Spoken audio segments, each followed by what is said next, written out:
El gobierno ha desplegado encomiables esfuerzos por mitigar los efectos de esa enfermedad contagiosa, así como el de reactivar el crecimiento de nuestra economía nacional.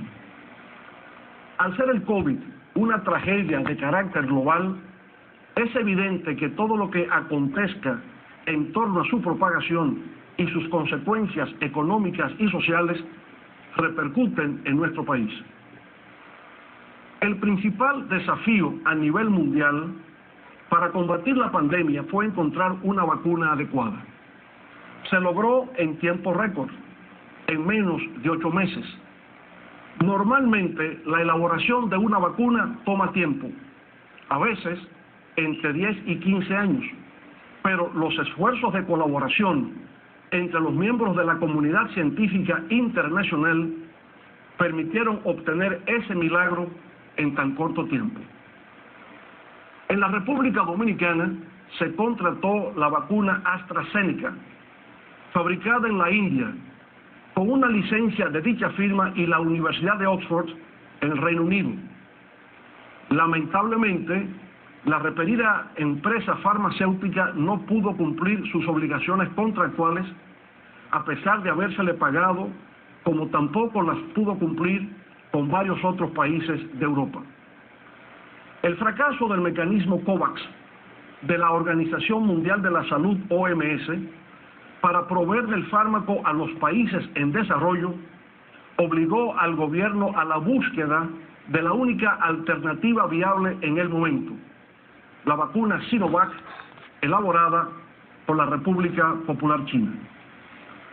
De una meta de vacunar a 7.8 millones de personas para fines de este año, el 80% de estos, es decir, 6.2 millones para junio, en la actualidad han recibido una dosis 5.7 millones y 2 dosis 4.5 millones de ciudadanos. Por consiguiente, a agosto de este año, todavía faltaban 1.7 millones de personas por vacunar para completar la meta propuesta para junio del año en curso.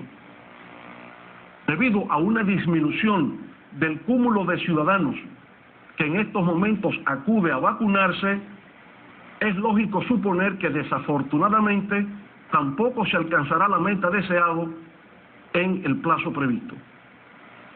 La decisión adoptada por el gobierno dominicano de aplicar una tercera dosis de la vacuna a los 30 días de completado el ciclo con un tipo de fármaco diferente, sin una clara explicación del porqué, encontró una oposición por parte de la OMS y de la Organización Panamericana de la Salud, OPS, que la condicionaron a la realización de estudios científicos que certificaran su necesidad y viabilidad. En estos días hemos visto que en los Estados Unidos la Agencia Federal de Drogas, FDA, ha autorizado la aplicación de una tercera dosis del fármaco, pero luego de cumplir con 3 condiciones. Primero, que se llevaran a cabo los ensayos clínicos necesarios. Segundo, que hubiesen transcurrido 8 meses, no 30 días, después de la aplicación de la segunda dosis. Y tercero, que se utilizara la misma vacuna que en el ciclo inicial, que en el caso norteamericano han sido las vacunas Pfizer, BioNTech, Moderna y Johnson & Johnson. Aparte de lo relacionado con el coronavirus, hay otras áreas del sector salud que no han sido debidamente atendidas por parte de las actuales autoridades. Es lo que ha ocurrido, por ejemplo, con enfermedades crónicas no transmisibles como el cáncer, la hipertensión arterial, la diabetes y la insuficiencia renal, que han traído como consecuencia aumento de morbilidad y de muertes que pudieron haberse evitado. En el área de atención primaria hay un abandono total. Predomina una inadecuada infraestructura y equipamiento, donde a veces falta hasta el agua, así como desabastecimiento de insumos y medicamentos. En los centros hospitalarios a nivel nacional hay una baja capacidad resolutiva, lo cual se refleja en largas listas de espera para consultas especializadas, tardanzas en programación de cirugías selectivas, escasez de pruebas de laboratorios y otros estudios diagnósticos. Más aún, hay una falta de recursos humanos, técnicos y profesionales causada por las indiscriminadas cancelaciones de profesionales y técnicos de alta calificación en el área. En lo que concierne a la economía, es preciso señalar que de conformidad con datos ofrecidos por el Banco Central, durante los primeros 6 meses de este año 2021, la economía dominicana creció 13.3% y se pronostica que para el año en su totalidad crecerá en 7.5%. Parecen cifras astronómicas, pero en verdad se trata de un rebote estadístico que compara la reactivación del crecimiento de este año con el colapso experimentado en nuestra economía en el 2020, que fue de menos 6.7% del PIB. No obstante, cuando se establece una relación entre los resultados del crecimiento económico del 2021 con los del año anterior a la pandemia, el 2019, resulta que la proyección real de crecimiento para el 2021 es tan solo de 0.3%. Fíjense ustedes, de una proyección de crecimiento por rebote estadístico de un 7.5% a una realidad de solo 0.3%. Se trata, por consiguiente, de un crecimiento relativo, lo cual pone en evidencia que utilizando cifras fuera de contexto, se puede confundir al pueblo mediante una manipulación estadística que no refleja la que realmente acontece en los hogares dominicanos.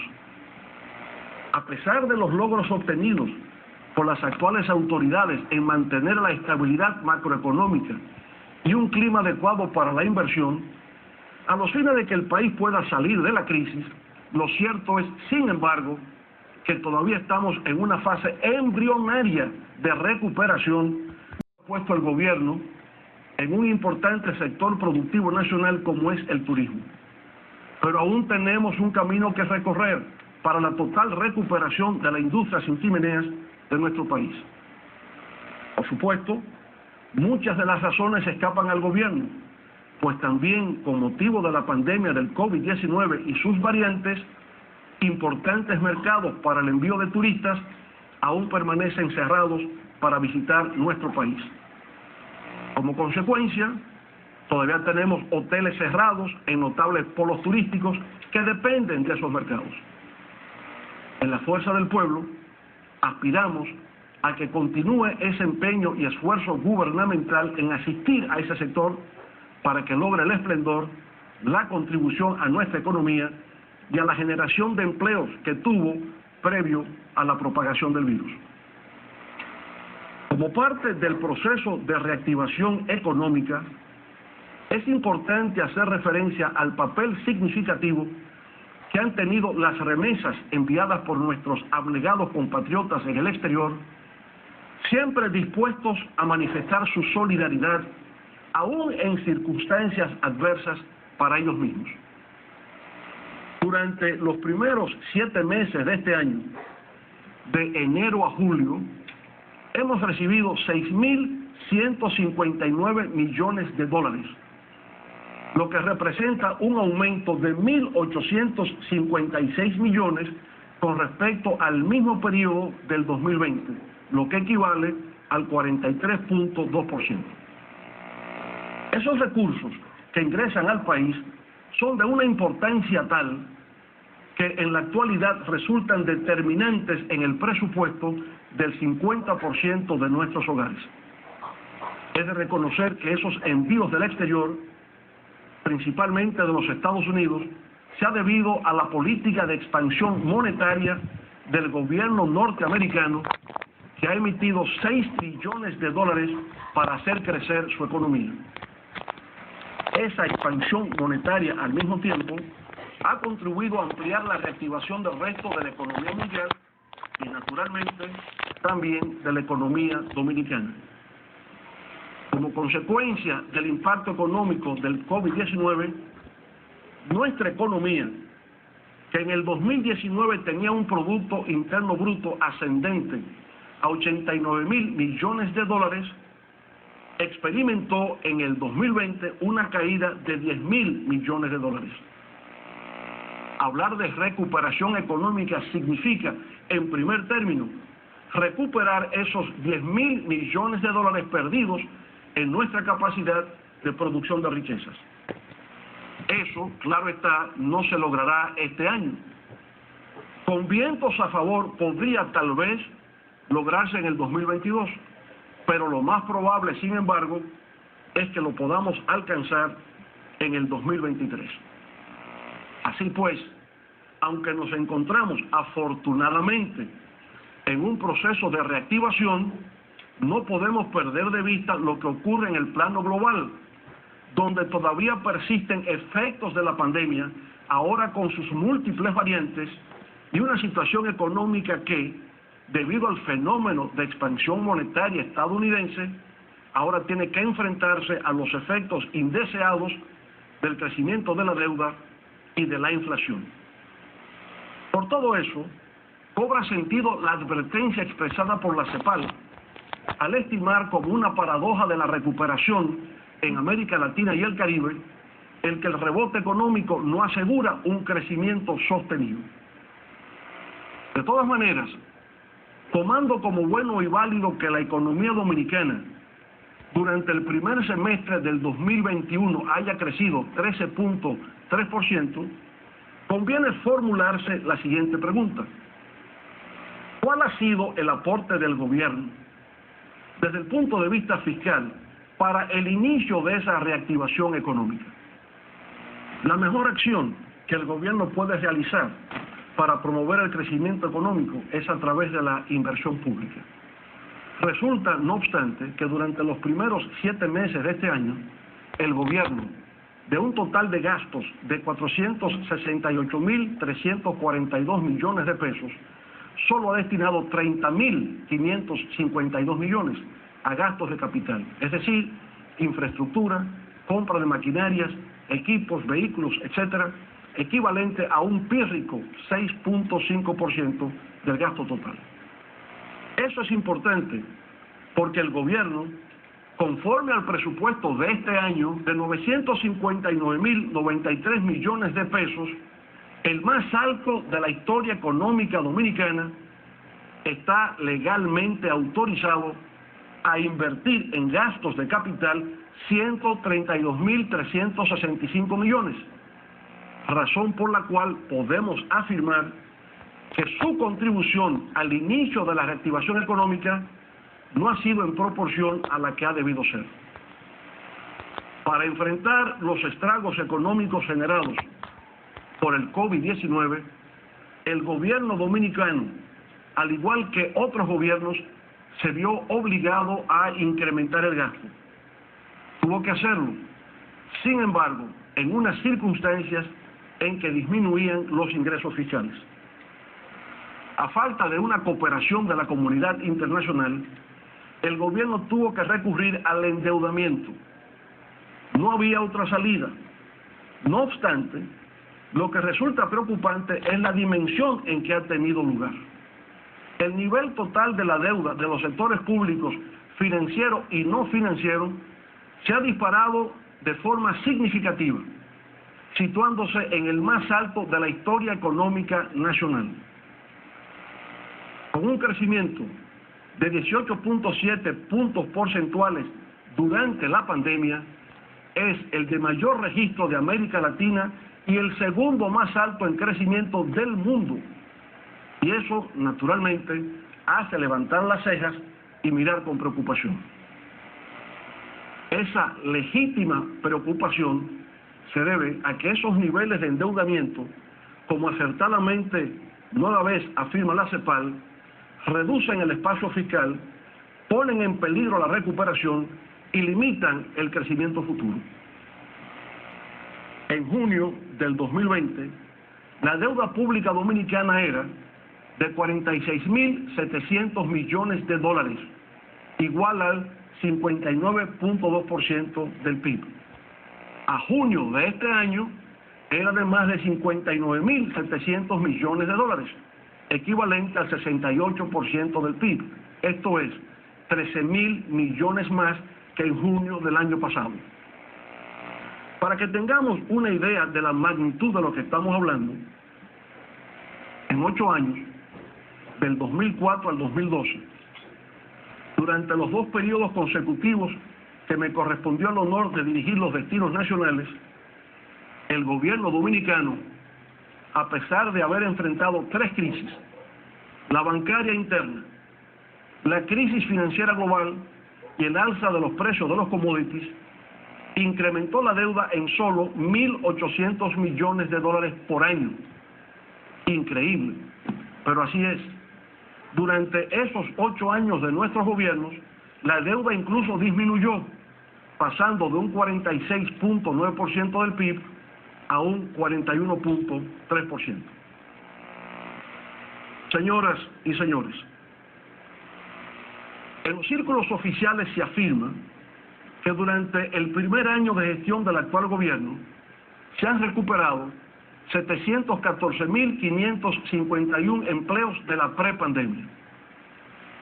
Sin embargo, la encuesta continua de la Fuerza de Trabajo establece que la pérdida total de empleos durante la pandemia fue de 470.000 puestos de trabajo.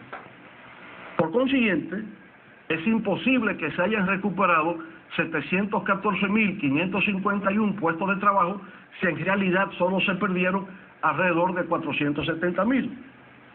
Si se hubiera recuperado esa cantidad de empleos, eso significa que el actual gobierno ya habría recuperado el 100% de los empleos perdidos en la pandemia y además habría creado 245.056 adicionales.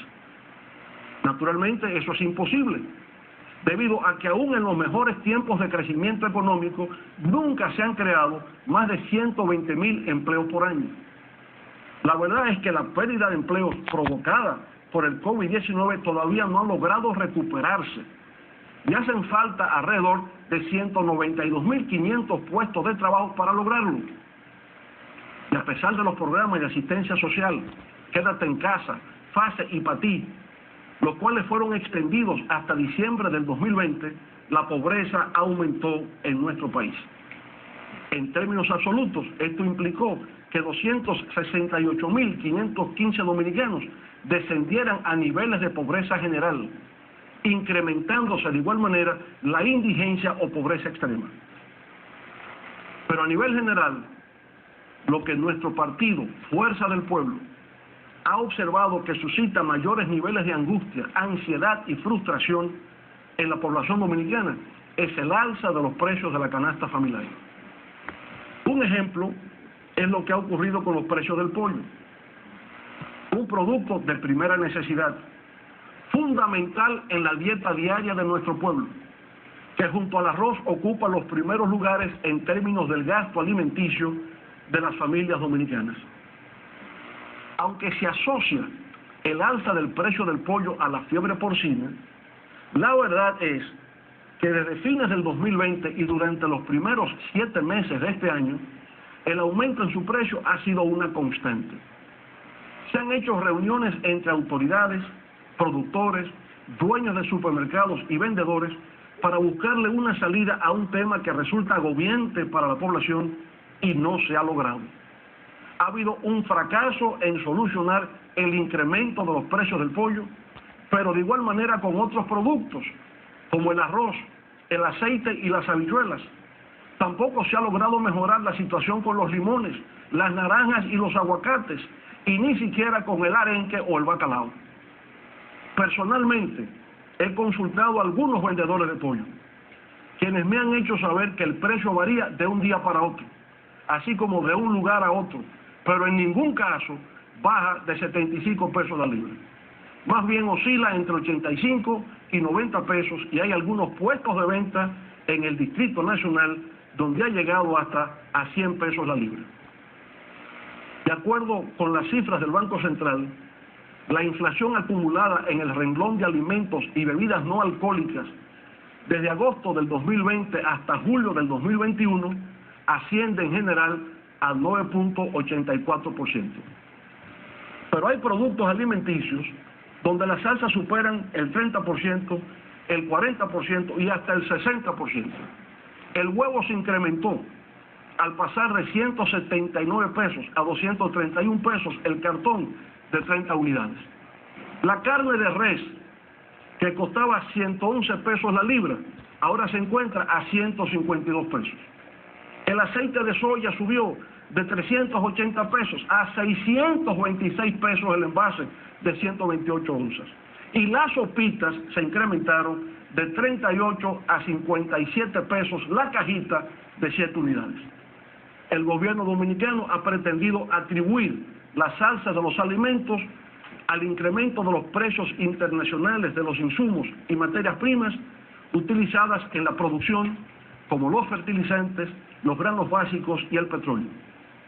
Sin embargo, esos mismos factores internacionales están presionando hacia el alza de los precios de los alimentos a todos los demás países de América Latina, con la diferencia de que la mayor parte de esos países muestran en los últimos 12 meses una inflación alimentaria moderada.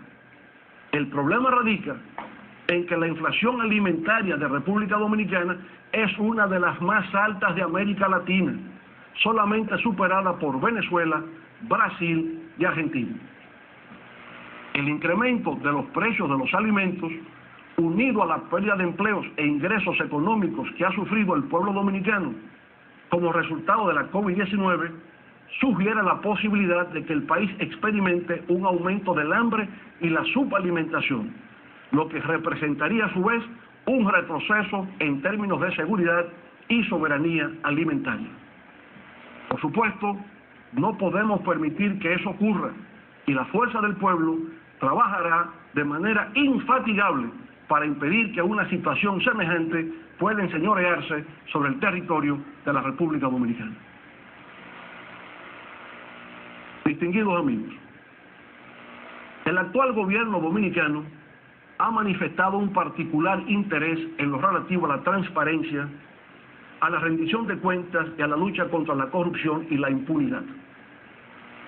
Debemos reconocer que el gobierno ha sido enérgico e insistente en tratar de cumplir con sus objetivos de fortalecimiento del Estado de Derecho en nuestro país. No obstante, es preciso indicar que ese objetivo no se ha iniciado con la actual gestión gubernamental.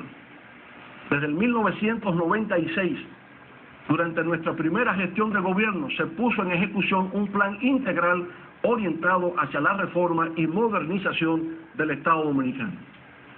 Se creó la Comisión Nacional de Reforma del Estado, CONARE, la Comisión Presidencial de Reforma de la Justicia y una comisión de 15 juristas para la modificación de los códigos legales. Se aprobaron la Ley Orgánica de Presupuesto para el Sector Público, la Ley de Crédito Público, la Ley de Tesorería Nacional, la Ley de Planificación e Inversión Pública, la Ley de Compras y Contrataciones de Bienes, Servicios y Obras Públicas, la ley que crea el Sistema Integrado de Administración Financiera del Estado, la ley que instituye el Sistema Nacional de Control Interno y de la Contraloría General de la República, la Ley Orgánica de Administración Pública, la Ley sobre Función Pública y la ley que crea la Estrategia Nacional de Desarrollo 2030. Durante nuestra gestión de gobierno, se crearon la Dirección Nacional de Persecución de la Corrupción Administrativa, antecesora de la actual PEPCA, el Sistema de Declaración Jurada de Bienes, la Comisión de Ética Pública y Combate a la Corrupción y las comisiones de auditoría social.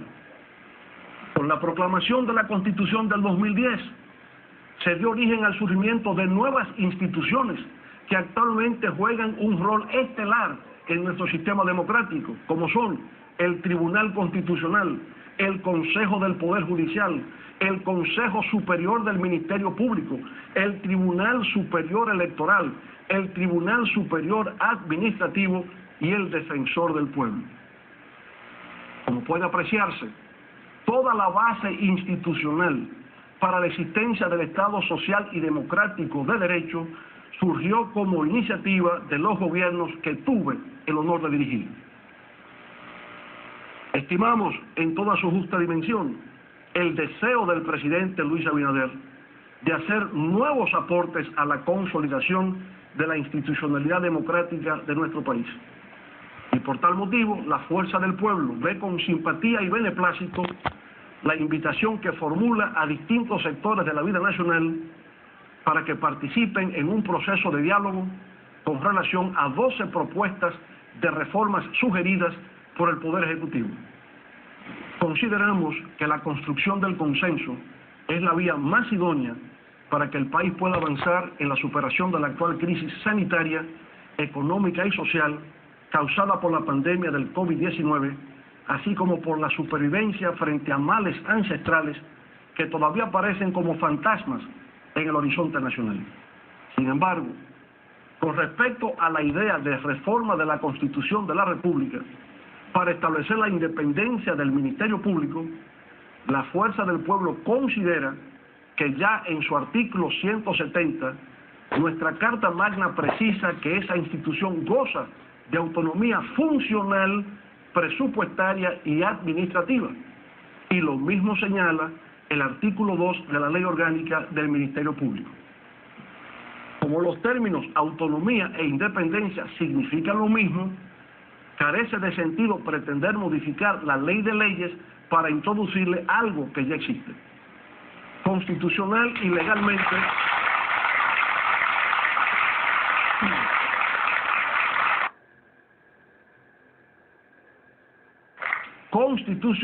legalmente, el Ministerio Público en la República Dominicana es independiente. Frente a todos los grandes desafíos históricos, nuestro pueblo siempre ha salido airoso. Lo referente a la pandemia del COVID-19 y sus secuelas económicas y sociales no serán una excepción. Sin embargo, frente a cualquier crisis hay que procurar ser moderado y cauteloso. Se requiere establecer un balance entre el optimismo de la voluntad y el realismo de la razón. Bien lo decía Confucio, un sabio oriental de la antigüedad, al señalar las siguientes palabras: los cautos rara vez se equivocan. Y así es. Muchas gracias y buenas noches.